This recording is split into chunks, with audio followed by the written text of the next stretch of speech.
আমি মনে করি তিল তিল করে আসলে সঞ্চয় জমা করলে জীবনে যে কোনো পরিস্থিতিতে যখন কোনো বড় ধরনের বিপদ আসে তখন এই তিল তিল করে সঞ্চয়টাই কিন্তু অনেক বড় ভূমিকা পালন করে। আসসালামু আলাইকুম।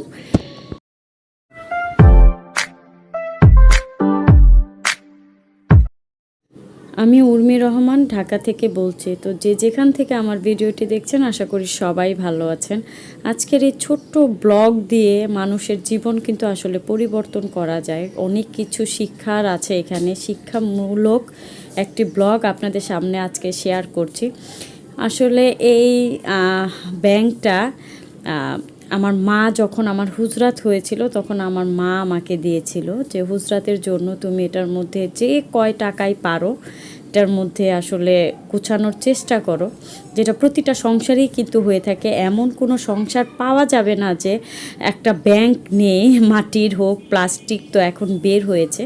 তো প্লাস্টিকের ব্যাংকটা না হুজরাত মাঝে মাঝেই মানে কণ্ঠ একদিন টাকা ঢুকছিল না দেখে কেচি দিয়ে এটাকে একটু বড় করেছিল। তো হুজরাত চায় এটাকে কাটার জন্য, আর বেসিক্যালি এটাও না ভরে গিয়েছিল।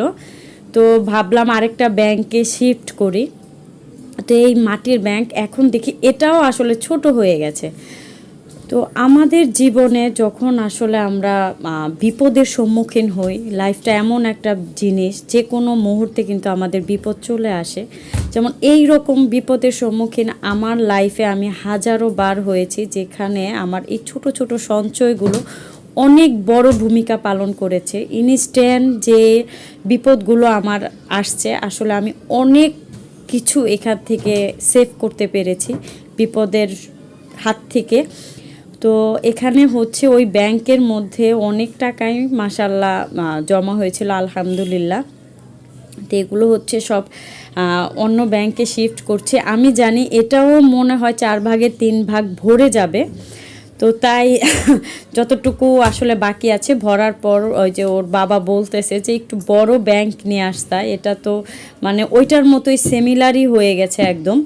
তো ভাবছি এটা যখন ভরে যাবে মেবি 10 থেকে 15 দিনের মধ্যে মনে হয় এটা ভরে যাবে, কারণ আমি কন্টিনিউ প্রতিদিনই আসলে চেষ্টা করি বাজার খরচ থেকে ওর বাবার হাত খরচ থেকে মানে সব কিছু থেকে ব্যাংকের মধ্যে টাকা ফালানোর জন্য।